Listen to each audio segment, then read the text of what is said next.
JB మిత్రులారా, ఈరోజు మనం చార్మినార్లో జరిగిన ఒక కిరాతకమైన దాడి గురించి మనం మాట్లాడదాం.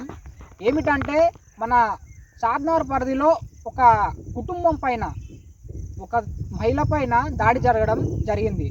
అయితే ఈ దాడి ఎవరు చేశారంటే మన పోలీసులే. ఎందుకంటే విచారించవలసిన పోలీసులే దాడి చేయడానికి పాల్పడ్డారు. కానిస్టేబుల్ ఎస్ఐ వీళ్ళ స్టేషన్లో థర్డ్ డిగ్రీ చేయడం జరిగింది. అంటే ఒక మహిళ పైన థర్డ్ డిగ్రీ చేయడం ఎంతవరకు కరెక్టు? అసలు అందులో లేడీ కానిస్టేబుల్ లేరు, ఒక బాయ్స్ కానిస్టేబుల్ కానీ ఎస్ఐ కానీ బాయ్స్ మాత్రమే కలిసి అట్లా థర్డ్ డిగ్రీ చేయడం ఎంతవరకు కరెక్టు? అసలు ఇది న్యాయమా అన్యాయమా? ఏం జరుగుతుంది సమాజంలో? ఇప్పుడు వాళ్ళ హాస్పిటల్లో నడవలేని కదలలేని స్థితిలో ఉన్నారు. ఇప్పుడు వాళ్ళకు ఆర్థికంగా ఎవరు సహాయపడాలి? ఖచ్చితంగా గవర్నమెంట్ దాకా ఈ న్యూస్ వెళ్ళాలి. ఉన్న ప్రాంతంలో ఎమ్మెల్యే కూడా వాళ్ళు కూడా స్పందించినప్పుడు ఇప్పుడు ఎవరిని పోయి అడగాలి? ఈ దళితులకు ఎవరు లేరని నిర్లక్ష్యమా? లేకపోతే గవర్నమెంట్ ఏం చేస్తుంది? ఎమ్మెల్యేలు, ఎంపీలు, ఎంపీటీసీలు ఓట్ల కోసం వస్తారు. ఇప్పుడు ఏం చేస్తున్నారు? ఒక దళితుల పైన దాడి జరిగినప్పుడు అందులో ఒక మహిళను కిరాతకంగా కొట్టడం జరిగింది. థర్డ్ డిగ్రీ పెట్టి కొట్టడం అంటే మామూలు విషయం కాదు. అర్థమవుతుందా? అసలు ఈ పోలీసులు అధికారం ఎవరిచ్చారు మీకు? అధికారం ఎవరిచ్చారు? ఏం మీకు మేము రూపాయి ట్యాక్సీలు కడుతుంటే మీరు జీతాలు మా జీతం మేము ఇచ్చే పైసలతో మీరు జీతాలు తీసుకుంటున్నారు. మీరు అర్థమవుతుందా? థర్డ్ డిగ్రీ కొట్టడం అంటే మామూలు విషయమా? డ్రయర్ తెచ్చి ఫస్ట్ వాళ్ళ ఆయనకేసి థర్డ్ డిగ్రీ పెట్టి కొట్టిర్రంట. సెకండ్ వాళ్ళ వైపుది ఉంటుంది కదా, లంగా సీర ఇప్పి డ్రయర్ వేపిచ్చి మరి థర్డ్ డిగ్రీ పెట్టి కొట్టిరంట. ఇదే మన మామూలుగా వాళ్ళను ఎంతో ముగ్గురు కానిస్టేబుల్స్ ఉన్నారు, ఒక ఎస్ఐ ఉన్నాడు. ఇమీడియట్ గా వాళ్ళని సస్పెండ్ చేసి వాడేయాలి. ఎస్ఐని చర్యలు తీసుకున్నారని ముగ్గురు కానిస్టేబుల్స్ ఎక్కడ పోయినట్లు? వాళ్ళని పట్టించుకోరా అయ్యా మీరు? ముగ్గురు కానిస్టేబుల్స్ ఎక్కడ పోయినట్లు? వాళ్ళను ఇమ్మీడియట్ గా సస్పెండ్ చేసి వాడేయాలి వాళ్ళని ఇమ్మీడియట్ గా. ఎందుకంటే థర్డ్ డిగ్రీ కొట్టడం అంటే మామూలు విషయం కాదు కదా ఇది. ఒకసారి మీరే ఆలోచించండి మిత్రులారా.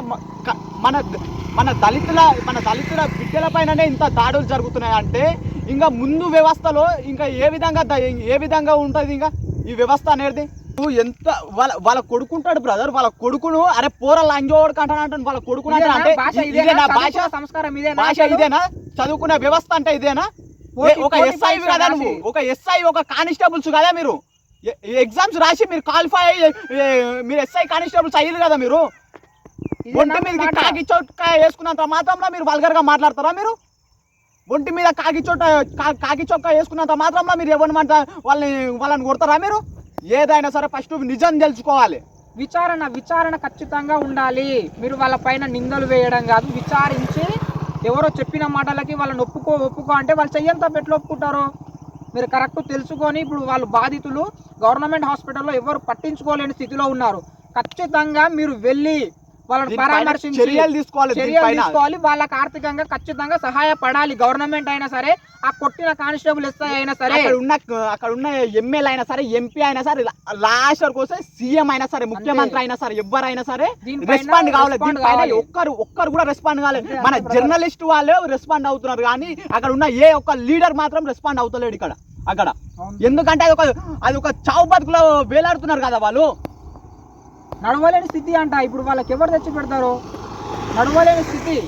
ఇంటి ఇల్లాదులను అట్లా కొట్టిన తర్వాత ఎవరు సహాయపడతారు? వాళ్ళకి ఆర్థికంగా ఖచ్చితంగా వాళ్ళకి ఎంత ఖర్చు అయిందో వాళ్ళకి చేయాలి. ఖచ్చితంగా చేయాలి. మిత్రులారా, దయచేసి ఒకసారి ఆలోచించండి. ఎందుకంటే ఈ వ్యవస్థ ఏ విధంగా నడుస్తుంది అనేది ఒకసారి మీరు బాగా గమనించండి. ఈ పోలీస్ అధికారులకు కూడా మేము మళ్ళీ చెప్తున్నాం, మీరు హరే అనే అధికారం కూడా లేదు. మీరు హరే అనే అధికారం కూడా లేదు. ఎందుకంటే మీకు రాజ్యాంగం ఇచ్చిందా మీకు హరే అన్నికే కొట్టడానికే? మీరు